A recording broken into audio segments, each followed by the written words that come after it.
boa tarde. Ótima sexta-feira para nós, para você que está aí assistindo. Muito prazer, eu sou a Sanai, eu sou mãe da Vitória, que hoje tem 8 anos e foi diagnosticada com a paralisia cerebral e autismo do nível 3 de suporte. Mas esse canal não está aqui para falar só sobre as deficiências. Esse canal está aqui para prestar um apoio emocional para nós, mães e pais, que sabemos o quanto é difícil essa rotina com a chegada de um diagnóstico. Não esquecendo, é claro, tudo com base cristã, porque nós somos cristãos e sabemos e acreditamos que faz toda a diferença na nossa jornada. Então, se você está chegando agora, já se inscreve no canal, deixa o seu like, ajuda bastante a gente e bora para o vídeo. Hoje eu vou falar um pouco sobre o que nós vivemos com a Vitória. Um pouco do comportamento, não vou detalhar muito, falar um pouco ali da história, do que passamos, do que vivemos hoje ainda no presente. E até o final do vídeo você vai descobrir e entender o porquê que eu estou falando sobre isso hoje. Se você tem um filho com autismo, você deve saber, ou até vive, na verdade, né? O autismo geralmente ele vem associado com vários outros distúrbios ou transtornos. Transtornos psiquiátricos também é bem comum. E são vários, né? Muitos até, vou falar bem a verdade, são tantos que eu nem consigo citar todos aqui. Mas fato é que a Vitória, hoje ela continua em investigação para uma doença neurológica. Muitos dos sintomas que ela apresenta não são de um quadro de autismo, nem da paralisia, por isso ela continua em investigação, mas ela tem alguns distúrbios associados que são claros desde nenê. Por exemplo, o distúrbio do sono. Ela tinha uma dificuldade tremenda, imensa para dormir 40 minutos durante a noite. Sempre foi muito presente desde nenê. Nós não passamos por aquela fase de ter que descobrir um diagnóstico, o que tem, ficar observando, porque sempre foi muito claro e presente, desde a primeira semana, o primeiro mês de vida dela. Hoje, graças a Deus, embora o sono ainda seja ruim, ela ainda durma muito leve, pouco, nós não conseguimos separar de quarto ainda, colocar ela no quartinho dela, ela dorme bem melhor, graças a Deus, do que um dia já foi. A Vitória também vive uma ansiedade de separação severa, extrema, principalmente comigo, mas hoje também tem um pouco com o Rafa, com o pai. Alguns chamam de simbiose, é quando a criança não reconhece que ela está separada da mãe. Ela acha que ainda são uma só, a mãe e ela. Isso quer dizer que ela não consegue ficar sozinha, eu sempre tenho que estar junto com ela. Ela tem o TOD associado, talvez você viva isso também, é o transtorno opositor desafiador. E realmente é desafiador. Existe aí o TDAH, comum também, não é o caso da Vitória, mas é bem presente e bem comum. Tem aí a hiperatividade. E recentemente descobrimos o TDDH. É um transtorno disruptivo da desregulação de humor. O que sempre foi muito presente também nos dias da Vitória, desde nenê, desde 1 ano até hoje. Isso é um transtorno que a criança passa geralmente o tempo todo com uma extrema irritação. Ela tem reações exageradas para qualquer situação e qualquer coisa do nada ela explode, ela surta, ela já não é mais uma crise como o do autismo. O que sempre foi muito falado para nós é que o autista ele necessariamente precisa de um motivo para ter crise. Pode ser que esse motivo não seja tão perceptível ou visível aos nossos olhos, mas se a gente prestar atenção, existe um motivo. Seja o barulho, geralmente é muito sensorial, né? No tato, no barulho, audição, visão, quando é muita poluição ali visual, muita coisa acontecendo, também é um motivo e muito comum, inclusive. O fato é que ele não entra em crise do nada.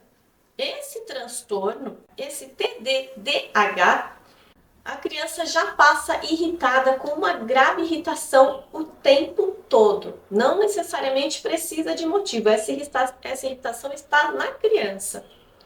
E quando a Vitória surta, sai gritando, ela sai quebrando tudo na casa, batendo em quem estiver na frente dela, batendo nela própria, se machucando. São os momentos em que a gente fica bem doido aqui em casa. A Vitória sempre apresentou um quadro grave de irritabilidade, isso desde o primeiro mês de idade. E com 1 ano de idade ela começou inclusive com medicações para controlar esse quadro de humor, eram estabilizadores de humor. No início fez algum efeito, fez alguma diferença, mas até os 3 anos de idade. A partir dos 3 anos já não fazia mais diferença essas medicações. Tentamos outras, é claro, de outras famílias também, dos antipsicóticos, ansiolíticos, antidepressivos, neurotransmissores. E você deve saber que não deu certo se você acompanha o canal há mais tempo. Eu fiz um vídeo aí, tá ali no meu testemunho, que eu falo bastante sobre as medicações. Então, se você quer saber um pouquinho do histórico de medicações especificamente, corre e procura esse vídeo lá. Ainda com 1 ano de idade, a Vitória começou a apresentar quadro de automutilação. Ela estava sempre com a testa roxa, com a boca sangrando, ou qualquer outro lugar que ela mexesse e começasse a se incomodar. E também com um quadro de agressividade, principalmente comigo, porque era quem ficava às 24 horas, né? A partir daí, esse quadro foi piorando bastante, tanto de automutilação quanto a agressividade. Ela tem a deficiência intelectual também, então ela não tem entendimento de muitas coisas, embora hoje esse entendimento já tenha melhorado, fazendo um progresso relativamente bom. De uns 5 meses para cá, a gente percebe o entendimento dela, o que em algumas coisas ajuda, em outras não tanto, porque, né, você deve saber que parece que quando eles não querem entender, não faz diferença esse entendimento. Vou abrir um parênteses aqui. Continuando, um pouco mais recentemente, assim que a Vitória criou um pouco de mobilidade, como a paralisia cerebral, mesmo sendo leve, afetou um pouco a parte motora, ela ainda não tinha autonomia para algumas coisas. A partir do momento que ela criou essa autonomia de andar, de pegar coisas, ela começou a criar um caos dentro de casa. Uma psicóloga sempre falava que tem autistas que gostam da organização em excesso e autistas que gostam da bagunça. E, infelizmente, a Vitória é dessas que gosta da bagunça. Então ela começou a apresentar um comportamento do tipo: ela pegava o cesto de roupa suja e jogava na sala, no tapete da sala. Ela pegava lixo, inclusive lixo do banheiro, e jogava na sala. Isso deixava a gente num nível de estresse. Só de lembrar, tem que respirar fundo para não surtar. Ela jogava. A gente não tem o hábito, não tem o costume com a chegada da Vitória de colocar objetos de decoração na casa, porque são as primeiras coisas que vão para o chão quando ela tem esses surtos. Ela joga tudo, todos os objetos que tem possíveis no chão. É claro que isso nos causa danos materiais também, que por mais que a gente pense e priorize a saúde mental tanto dela, nossa filha, quanto nossa, é claro que isso traz prejuízos. Por exemplo, ela já quebrou vários celulares. Hoje em dia é um meio de comunicação que não dá para ficar sem. Controles de TV, ela já quebrou inúmeras coisas. Copos de vidro, ela já tacou copo de vidro em mim. É uma realidade que não é muito falada, tanto em redes sociais, em jornais, mas existe essa parcela menor de famílias que vivem um transtorno que talvez seja muito feio ou muito pesado para se falar, mas é a realidade de muitas famílias. Então, se você está se identificando com alguma coisa ou vai se identificar, não se sinta sozinha, porque você não é a única.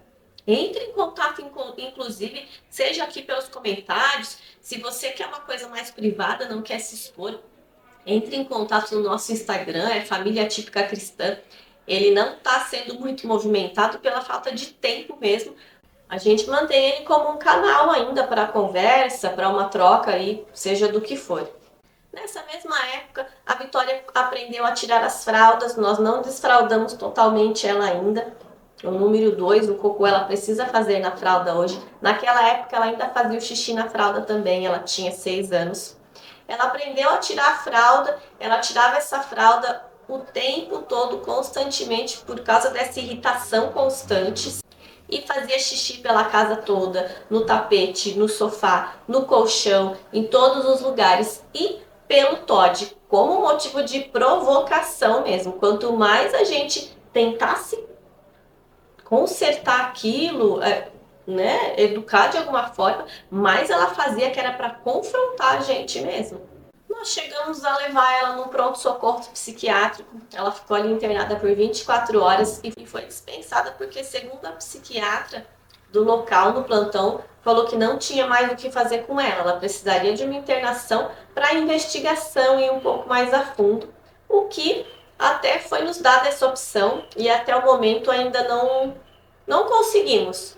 Na época em si, deve fazer um ano mais ou menos, estava além das minhas possibilidades emocionais ficar internada com a Vitória por um tempo mais longo, porque essa de 24 horas já foi traumatizante. Então, nós preferimos, né, o Rafa e eu, numa conversa, não interná-la naquele momento. Essa internação foi devido a crises constantes. Elas não começavam e não terminavam. Ela passava o dia em crises, em surtos. Ela tem uma confusão muito grande ali na cabecinha dela mesmo. É um fator interno, não é externo. Como eu falei, diferente do autismo. Nós estamos com obra aqui do lado, então talvez tenha algum barulho. Diferente do autismo, ela tem conflitos internos, onde ela tem essa confusão de pedir, por exemplo, todinho, ela pede um todinho, a gente traz uma madeira com um todinho, e ela não quer, e aí a gente leva de volta o todinho e ela fica brava, aí ela já entrou numa crise forte, ela já tá batendo na gente nesse momento, e a gente traz o todinho e ela não quer, às vezes ela joga, ela tem essa confusão muito grande ali com ela mesma, de coisas que ela quer, de que ela não quer, ao mesmo tempo ela pede, ela fica brava porque a gente e são coisas, é claro, que nós somos limitados, não só de inteligência, de conhecimento, nós, eu digo ser humano, às vezes fica aí, não entendemos, né? Não sabemos como lidar muito com isso. A Vitória é acompanhada por psicóloga desde 10 meses. Ela é acompanhada por psicóloga desde pouco antes de completar um ano. Foi quando ela começou na PAI as terapias. Hoje ela frequenta como a escola dela mesmo, né? Ela não frequenta ensino regular. Já fizemos algumas tentativas e não deu certo. Então ela ainda tem esse acompanhamento. Nada do que nós fazemos é assim, do que a gente quer, por puro achismo, né? Fato é que mesmo com o auxílio desses profissionais, psicólogos, a gente não consegue impor limites para a Vitória. Se você está assistindo, você deve saber o quanto é difícil impor limites para uma criança com autismo, com TOD ou que sofra com qualquer outro transtorno psiquiátrico. Por mais que a gente tente, é por isso também que vem sempre aquela sensação de incapacidade. Porque é muito difícil a gente educar, impor limites, ensinar ali como é que não é, o que fazer. E por último, a última reação da Vitória, que particularmente é a que tem acabado comigo emocionalmente, além do estresse, né, de toda essa rotina cansativa, de alguns meses para cá, faz mais de um ano, a Vitória teve uma reclusão muito grande do mundo, de tudo, na verdade, não só de pessoas. E ela quer ficar sempre trancada no quarto. Essa, sem dúvida, foi e tem sido a coisa mais difícil para eu enfrentar. Eu costumo falar para o meu marido que isso é uma depressão forçada, porque ela quer que eu fique no quarto com ela. Por essa ansiedade de separação, ela não fica sozinha no quarto. Poderia ficar brincando, assistindo um desenho, alguma coisa, ela fica geralmente no celular, mas ela quer que eu fique junto com ela no quarto o tempo todo, deitada na cama. Às vezes eu sento, ela quer escolher até a posição em que eu fico. Meu marido também às vezes tem que ficar. Ficamos nós três. E às vezes ela quer que eu deite, ela quer que eu coloque a cabeça aqui, a cabeça ali. E isso por si só, se eu não fizer, já é o suficiente para ela ter um surto. Porque no momento em que ela fica me moldando ali, ou moldando meu marido, ela já está em crise, ela já está irritada, ela já está num nível de estresse alto. E o fato de não fazer o que ela quer, seja uma posição, seja pegar alguma coisa, já é o suficiente para ela entrar nesse surto. E aí ela sai gritando, sai quebrando tudo. Mas o que é constante durante quase todo o dia, todo o período que ela está em casa, ela está sempre batendo, principalmente no meu marido. Hoje ela não bate tanto em mim, é um pouco menos, mas no meu marido é frequente. Às vezes ela está abraçando ou está num gesto de carinho e ao mesmo tempo ela está batendo nele. São batidas, às vezes são alguns socos, unhadas, mordidas, ou às vezes ela tá com algum objeto na mão e bate na gente com esse objeto. É assim, frequente, quase que o tempo todo. Como ela estuda na APAE e não no ensino regular, então o período de aula, além de ser reduzido, às quartas-feiras ela não tem aula. E se o seu filho estuda numa APAE, eu não sei na verdade se todas as APAEs funcionam assim, mas as duas que ela estudou funcionam.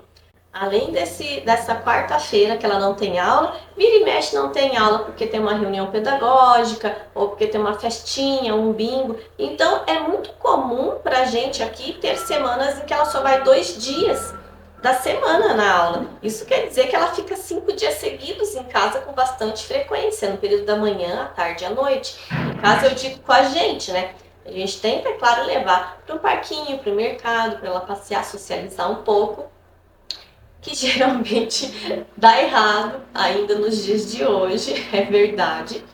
Mas fora algumas coisas específicas que ela está acostumada a fazer, ela ainda reluta muito para sair de casa e todo o período que nós estamos em casa, a gente está no quarto. Então eu preciso limpar a casa também e ainda que eu não tenha nada mais para fazer. É angustiante passar o dia inteiro deitada na cama do seu quarto. Às vezes está um dia lindo lá fora brilhando e eu me sinto assim adoecendo. Porque por mais saudável que nós estejamos, embora mentalmente não estejamos tanto assim, é angustiante ficar deitada numa cama. Quando a gente tem aí, tá no auge da vida, da idade adulta, querendo fazer as coisas, isso é o que tem tomado grande parte da nossa mente hoje. E por isso, cada vez eu reforço que a gente precisa da inteligência emocional e Deus todos os dias da nossa vida, para a gente conseguir levantar, fazer o que tem que ser feito. Se não consegue fazer, mantenha a mente ocupada e no lugar. Nós tivemos acompanhamento da psicóloga quando ela começou a ter esse comportamento. Quando nós saíamos com ela, fosse para uma terapia, fosse para o mercado, ela passava o tempo todo de olho fechado. Ela não queria ver nada. A partir do momento que a gente saísse de casa, ela já fechava os olhos e não conseguia ver nada. Não tinha como forçar além dos limites dela, que ela abrisse os olhos para ver e tivesse interação com o mundo. Graças a Deus, hoje ela consegue abrir os olhos. É claro que em alguns lugares nós não conseguimos ir e ela tem um tempo aí, né, um limite de estar na rua, fora de casa. E agora vamos lá. O vídeo hoje vai ficar mais longo, né? Já está mais longo.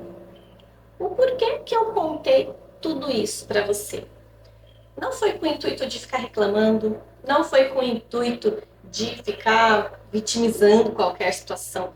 Primeiro é que a gente precisa expor a realidade de algumas famílias atípicas. Não é essa coisa que a gente vê somente de socialização ou de uma reclusão. Vai muito além disso, alguns transtornos. Mas hoje, especificamente, eu contei um pouquinho da nossa realidade, que é a realidade que nós vemos hoje ainda, essa irritação constante da Vitória, esses surtos psicóticos que ela ainda tem, que é o que ela ainda está em investigação. Eu contei um pouquinho disso tudo hoje, na verdade, para falar uma coisa, e essa é a mais importante. Aproximadamente 1 ano atrás, um pouquinho menos, uns 10 meses talvez, Deus me deu um sonho. Ele falava bastante na época comigo através de sonhos. E nesse sonho ele me falava que a Vitória ia ser curada. Foi um sonho aí onde ele me deu mais algumas revelações, mas o principal é que ela seria curada. E eu me lembro, inclusive, de um sonho antes desse, anterior a esse, onde ele falava para eu ter mais fé, para eu acreditar mais, para nós acreditarmos mais, né, o Rafa e eu. E a gente não entendeu, Deus sempre fala aí, ele trabalha de maneiras misteriosas, nem sempre ele fala tudo certinho como a gente gostaria, a gente demorou bastante tempo para entender algumas coisas. Mas nesse sonho ele falou claramente que ela seria curada. Ela pode ser curada? Aos homens, aos olhos dos homens, não. A Vitória não é uma criança doente. Talvez ela tenha algumas doenças emocionais, mas a Vitória é uma criança com deficiência. Aos olhos dos homens, a deficiência não tem cura. E é justamente aí que entra a mão de Deus, porque se ela tivesse uma doença, muito provavelmente as pessoas atribuiriam essa cura ao homem, ao médico, às pessoas. O fato dela ter uma deficiência que aos nossos olhos não tem cura, é aí que entra a mão e o milagre de Deus. Ele pode curar uma deficiência? Pode. Ele pode curar qualquer coisa num estralar de dedos. É muito simples para ele. De que forma ele vai curar? Eu não sei. Eu não sei se ele vai curar do autismo, se ele vai curar dos transtornos psiquiátricos todos que ela sofre, da deficiência intelectual. Eu não sei se ele vai curar do lado espiritual, porque nós vivemos um lado espiritual muito pesado também, que aí já fica para um outro vídeo, talvez. Eu não sei o que ele vai curar. Eu não sei o que ele vai curar, Vitória. Mas eu sei é que ele não cura pela metade. Ele vai curar da forma e vai nos conceder a cura que ela precisa, que a gente precisa. E eu estou deixando registrado aqui, porque eu não sei se vai ser amanhã, se vai ser semana que vem, se vai ser o ano que vem, ou quem sabe até daqui 10 anos. Infelizmente eu não sei. Mas o dia que isso acontecer, eu vou voltar aqui para contar para vocês e vou lembrar deste vídeo que eu estou fazendo hoje. Deus já trabalhou a cura na minha família tantas vezes. Ele já curou a Vitória outras vezes, em outras situações. Ele curou meu marido. Ele já me curou de tantas coisas. Então eu acredito sim nessa cura. E nesse sonho ele ainda falava claramente que não era por merecimento e não tinha nada a ver com a gente, com o Rafa e eu, mas era para honrar o nome dele. Então, antes que venha essa cura, eu preciso sim honrar o nome dele pelas curas que ele já trabalhou na gente e pela promessa que eu tenho e acredito que vai chegar, que é a cura da Vitória. Todos os dias nós temos uma escolha a fazer. Você que está me assistindo, que vive isso, que é uma mãe atípica, você sabe o quanto é difícil todos os dias, cada dia. Todos os dias a gente escolhe como vai ser o nosso dia. E eu sei o quanto é difícil. Não é fácil eu falar aqui porque eu vivo isso. Muito diferente de alguém que está de fora, de repente, falar e não sabe o que a gente passa. Todos os dias eu preciso escolher, levantar cedo da cama, fazer o que tem que ser feito, mandar a Vitória para paz se for o caso, se não tiver aula, enfrentar o dia, seja como ele for. Infelizmente, tem muitas mães que não estão dando conta dessa carga pesada. Se você está me assistindo e você está numa situação difícil, extremamente difícil, escolha todos os dias entregar o seu dia para Deus, para aquele que pode conduzir e controlar o seu dia. E eu sou a prova viva de que isso é possível, mesmo que muito difícil. Só que eu não me entreguei, só que eu não me rendi. Eu tô aqui e eu faço o que tem que fazer, mesmo quando eu tô sem vontade. Porque aí entra a disciplina. Entra a disciplina, é o que a gente precisa fazer. Deus usa o fraco para destruir o forte e o louco para confundir o sábio. Então não importa a sua situação, não importa como você se veja, o importante é como ele te vê. O que importa é a força que você está colocando todos os dias para seguir em frente. Não se esquece disso. Eu vou encerrar por aqui hoje, que o vídeo já ficou um pouco mais longo, mas sexta-feira que vem eu volto com outro assunto. Um beijo e uma ótima semana pra gente.